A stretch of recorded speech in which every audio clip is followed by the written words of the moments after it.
So let's talk about.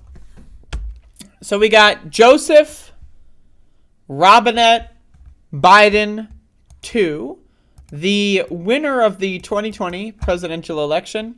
Again, just a reminder, Donald Trump lost that election. So Joe Biden won, and that's why he is the president right now, because he won. And he was talking the other day about how, I think the quote was, "For God's sake, this man can't remain in power," in regards to Vlad Putiput, a.k.a., Putin, a.k.a. Putiput, in, the current Russian dictator. And so Joe Biden, my personal opinion on that was that I think it's inappropriate for the president to, again, because the president of the United States represents the country, represents the U.S. military, more importantly, represents NATO in a lot of ways. I think it's inappropriate for the president to say something like that at this time, unless it's going to be followed by policy. I just think, again, if NATO involvement is going to happen, if the U.S. is going to get involved, and if that's what he's trying to do, then it makes sense. But if he's trying to not escalate, if he's trying to de-escalate, if he's trying to stay neutral, or not neutral, but like stay out of it, it's not the best thing to say. That said, I agree.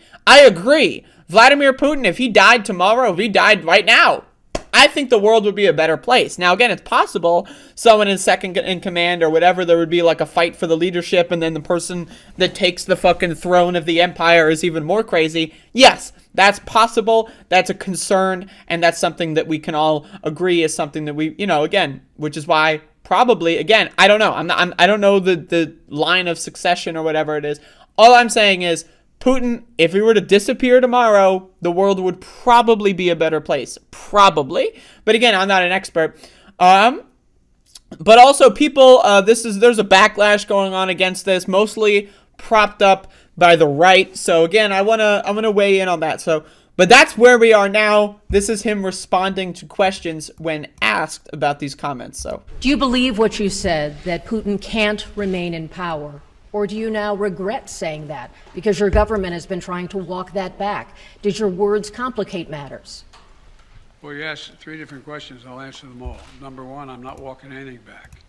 The fact of the matter is I was expressing the moral outrage I felt toward the way Putin is dealing and the actions of this man. Just brutality. So I understand, right? I get it. Putin's bad. I understand.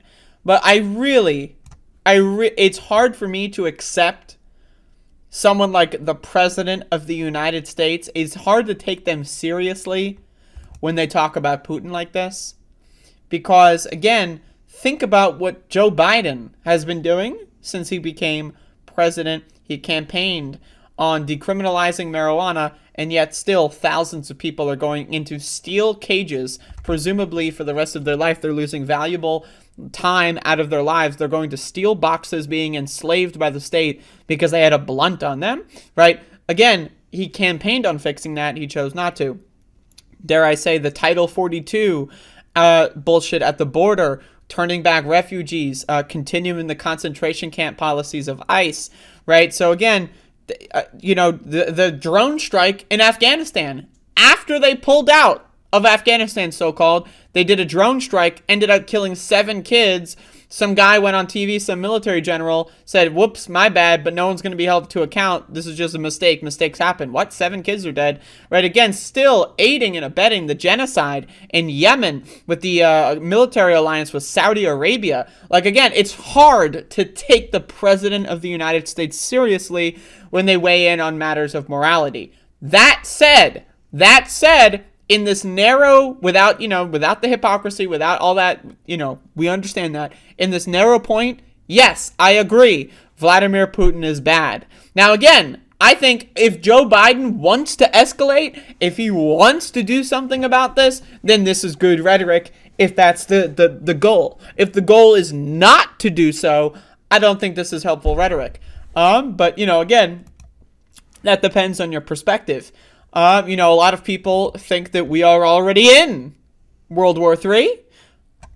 It's hard to tell. I live in the United States of America. If I lived in Ukraine, if I lived in Poland or Belarus or Russia, I might be under the impression that World War III is already happening and it's just a matter of time before more countries or NATO gets involved. But again, I live in America. I have the privilege of not having to experience this war, like, firsthand. So, I understand all the perspectives going on here. It's hard to say which one is the best perspective. That being said, again, the president does have the responsibility. I agree. I can say on my show, Putin should probably, jerk himself off with a fucking rope around his neck, right?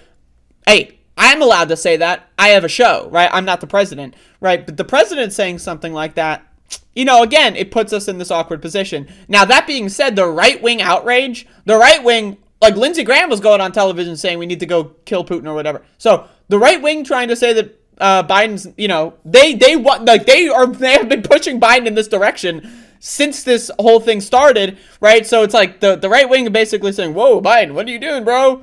Like after they've been pushing him there this whole time. I don't know, man. Children in Ukraine. I just come from being with those families.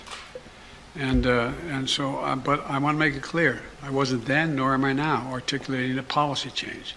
I was expressing the moral outrage that I feel, and I make no apologies for it. Personal feelings, sir. Your personal feelings? My personal feelings. To do is engage in the last thing I want to do is engage in a land war or a nuclear war with Russia. That's not part of it. I was expressing my outrage at the behavior of this man.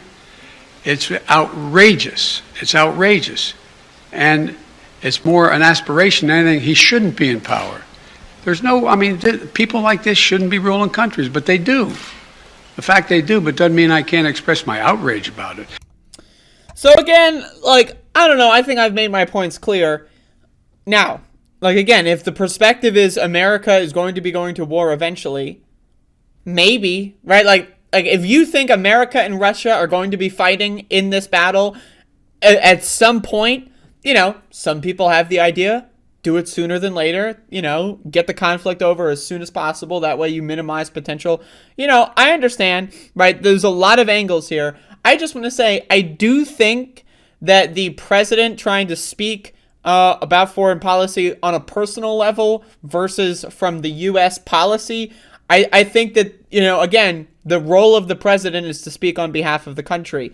If we're talking about domestic policy or domestic agenda, I think it's more reasonable, or if not completely reasonable, for him to say what he wants on a personal level, separate from a political level, a policy level. But when it comes to foreign policy, especially in a situation like this, I do think he shouldn't be speaking out of turn on the policy angle. Now, again, unless this is part of a strategy, then I guess it makes sense. My position really, I don't have a preference. I don't know. I'm not, again, I can't tell you that America shouldn't get involved. I don't know. I have no idea what's going to go on. I can't tell you the future. I'm not an expert in any capacity. Right? All I can tell you is I think the idea of war is stupid. The idea that any military will listen to just one person who's in their 70s or 80s and who barely has any hair left.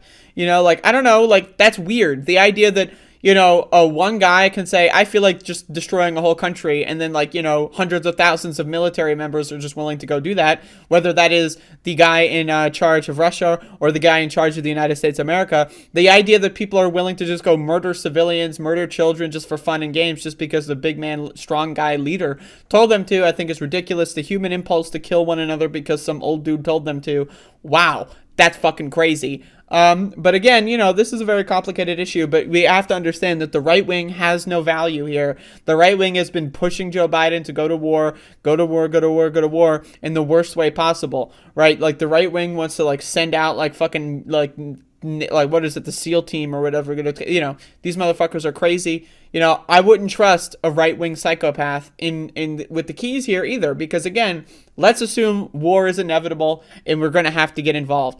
We being the United States. I wouldn't trust someone like Lindsey Graham in the driver's seat. Honestly, I wouldn't trust Joe Biden, but I would trust Joe Biden before I would trust someone like Donald Trump. I'm just saying. But again, I can't tell you a solution. I don't know a solution. I know war is bad, but I also know the world does not revolve around what my opinions on war are. If the world did revolve around those opinions, there wouldn't be. This world would not exist as it is right now. So my ideal scenario where there's no such thing as war, I want to strive for that outcome.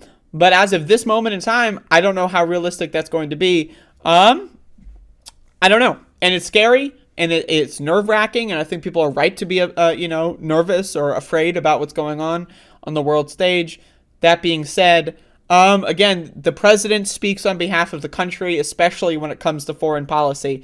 And so I think my opinion is that the president and the foreign policy, what the foreign policy agenda is, I think that they should be in lockstep. That's my only opinion. Right now, again, if the United States government is trying to make an escalatory, or again, I wouldn't even say that that's escalatory. I would say that that's just acknowledging, the reality of things, and that, I don't know. It's complicated. All I know is that right-wingers have no basis here to talk about this. They've made a fool of themselves over the last month and a half. And so I think we should just ignore them. I personally do. But again, stuff's happening. I don't know. It's a very messy scenario. I can't tell you what the right answer is. I don't know the right answer. I don't think anyone knows the right answer. Personally, I think people that are trying to sell you on a right answer here, I think that they're kind of full of it. I'm going to be honest. I think the same people that were trying to sell you on, Russia's not going to invade Ukraine like a year or a month ago. Russia's not going to invade Ukraine. I don't know why people feel the need to have some weird predictive take on everything. On elections, it's one thing. It's just a game, right? But I don't know, I can't tell. I'm not an expert. 99% of podcasters you're listening to aren't experts on this scenario. I can't tell you what the most likely thing that's going to happen is. I can't, and so I'm not going to pretend to do so. I'm not going to pretend to be smarter than I am. But what I will pretend to do is put on a good show. So I'm going to try my best for that. Yeah, there you go.